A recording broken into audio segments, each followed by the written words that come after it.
Hello and welcome to Alpha Militaria TV. Thanks very much for tuning in once again and seeing what we're up to. My name is Richard Saunders. Now, as you know, I like to start our videos off by thanking all of our regular subscribers and inviting anyone who's perhaps come across us for the first time to subscribe as well. And in particular for this issue, we'd like to say an extra special thank you because we've just passed our 1 millionth view, which is something we're obviously very proud of. And it's all down to those of you who bother to click on the link each time. So thank you for that. Now, down below you'll find some links. There's a link to our website, alphamilitaria.com, where you'll find a whole bunch of airgun reviews, features and articles. And it also includes a link to our store, where we sell scopes and some other airgun accessories. There's also a link to our Discord channel, where there's lots of good airgun chat going on, and also to some Amazon pages for some products that I use on a regular basis. Now then, our review today is going to be of a gas ram rifle. And the rifle I've got in front of me right now is a Theoben Sirocco Deluxe 1980s rifle. Now, as some of you will no doubt already know, rather than there being a spring in this portion of the chamber up here on a spring-powered rifle, a gas ram has a chamber of air. So whereas with a spring rifle, when you cock the barrel, you compress that spring, and when it gets released, the spring expands again and pushes air down the chamber and the pellet down the barrel. When you cock a gas ram, the chamber of air gets compressed, and obviously when that releases, the air expands again and provides the energy. Now this system was developed by a couple of guys who formed Theoben in, I think it was 1982, and the whole design was inspired by the air-operated dampers on a Suzuki motorbike, believe it or not. And they refined it and came out with this rifle. Now, as a kid, I can't tell you how much I lusted after one of these rifles, and so did all my friends. It was just the best thing in the world. Completely unobtainable, of course. But now I'm a little bit older, I've managed to get one, and this is my rifle, and it shoots as well today as it did all those years ago. But we're not going to be reviewing this rifle, more's the pity. Instead, we're going to be reviewing its kind of, I suppose you could say, its spiritual successor, which is the Weihrauch HW90K.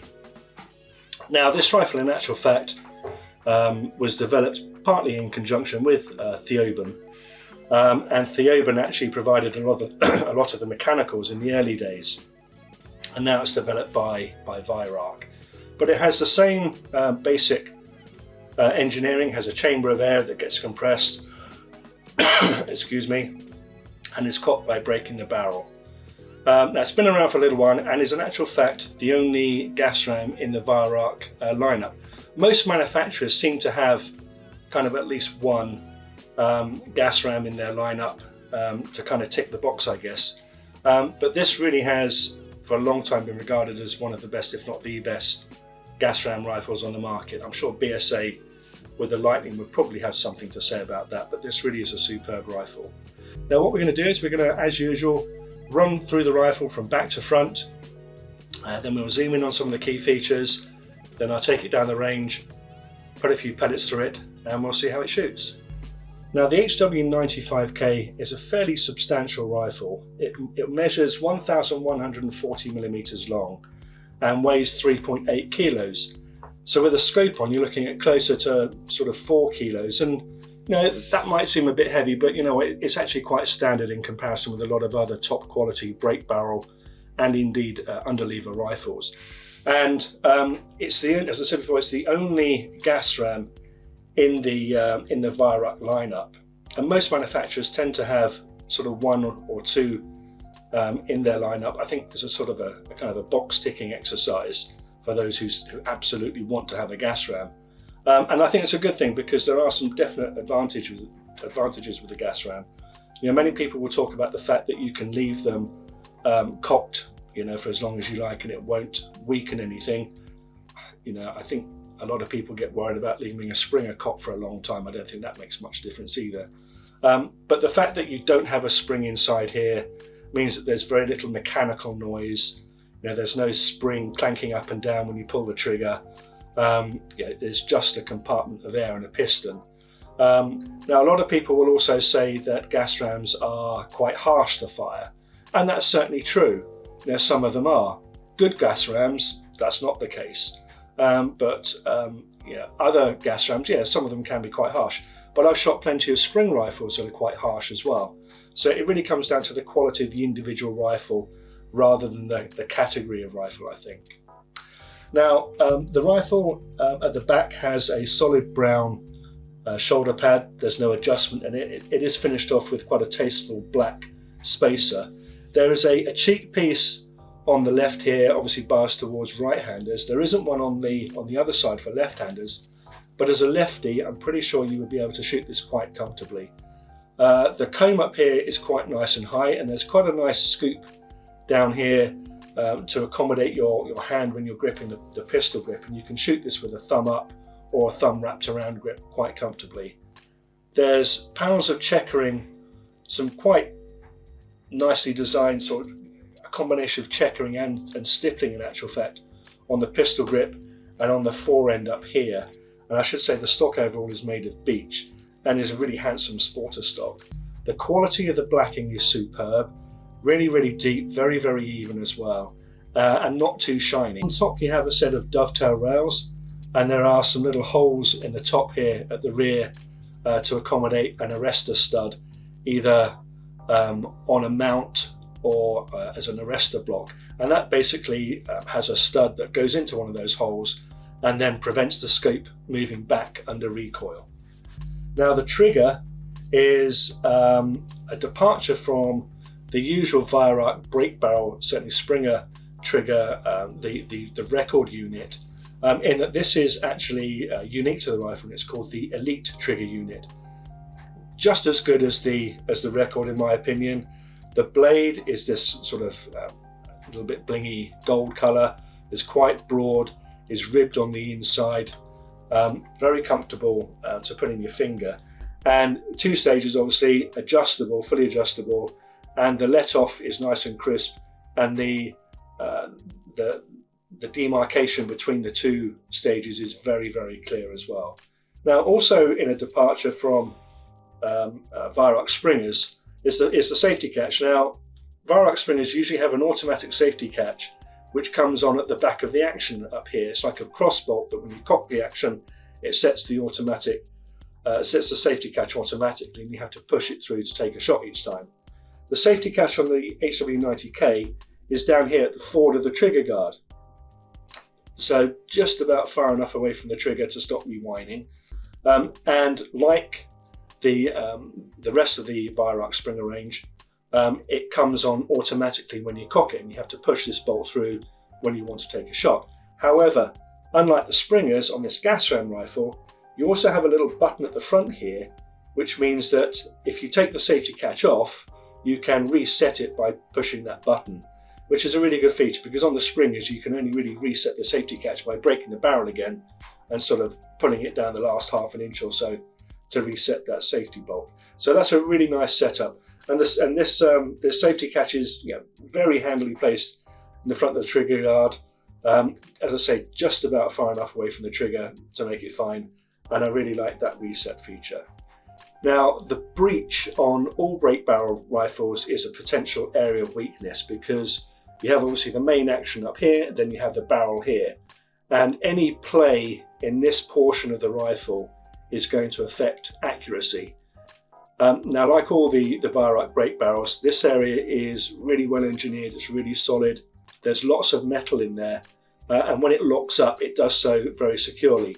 And you actually have a couple of large screws here, or bolts here, that are very easy to tighten up if you discover over time that there's a little bit of play in the action. It's just a case of nipping up those bolts there. Now the barrel is capped off with a UNF thread, and you get this Weihrauch silencer comes with the rifle as well, and obviously you can swap that out for another silencer if you wish to, but to be honest, Weihrauch silencers are about the best there are. And it works really effectively, especially, as I said before, you don't have that mechanical action of a spring flying around. Gas rams tend to be very sort of thuddy, and that's certainly the case with this rifle. So I think that's everything. Those are the main points on the rifle. What we do now is we'll zoom in on a few of those, and then we'll take it down the range.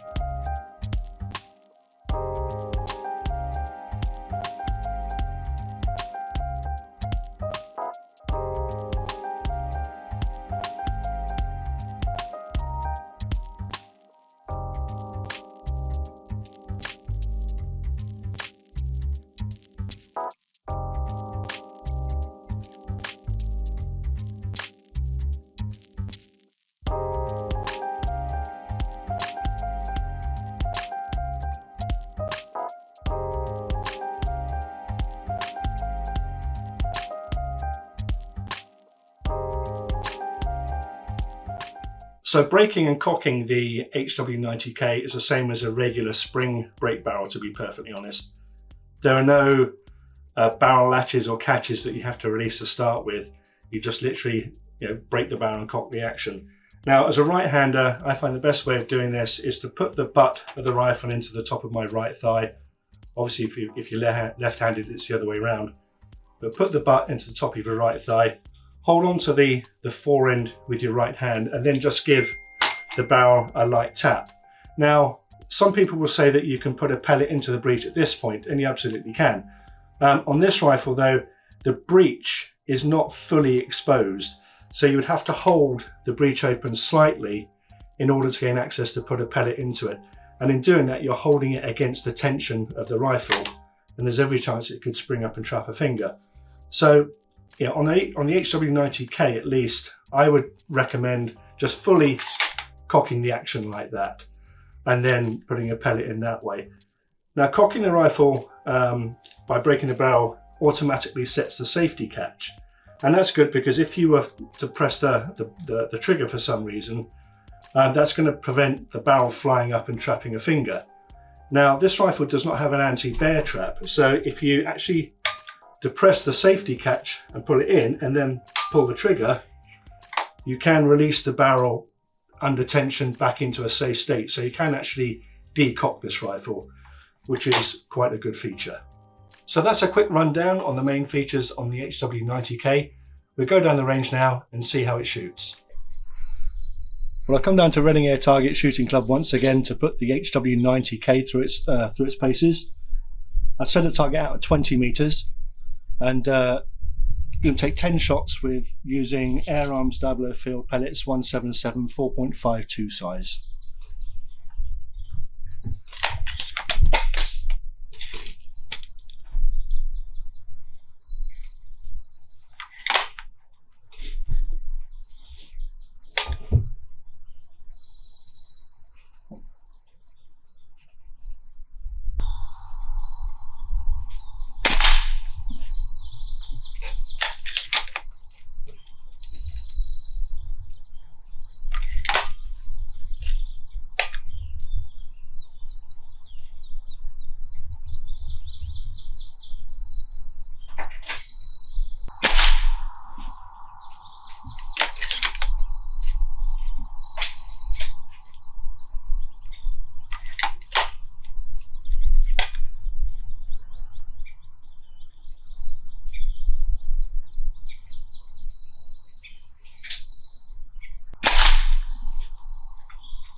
Last one.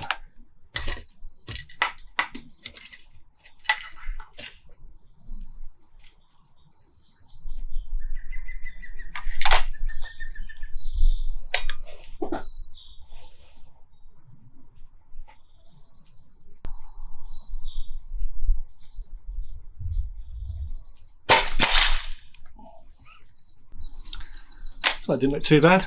Let's go and have a look. Oh yeah, that's more than acceptable. A little bit of adjustment to the right, I would say, although there's one or two in the bullseye there, but the main group is just left of the bullseye. And that's 10 shots on easily fingernail size. And that's at 20 meters with Air Arms Dablo field pellets 177 4.52 size. Well, that's our review of the Weihrauch HW90K. Now, I had this on the chronograph and it was putting out 11.4 foot-pounds with a 12 feet per second variance over 10 shots, which makes this nice and powerful and consistent too. Now, I would say this is probably the best gas ram rifle on the market right now. Really handsome looking rifle. I'm sure if I'd have put the target out to 30 meters, the groups would have been nice and tight there as well, making this absolutely fine for pest control as well as shooting on the range, obviously. Now, if you'd like more information on this rifle, on other Weihrauch rifles, and a whole bunch of other airgunning topics, head over to our website, alphamilitaria.com. Thanks for watching.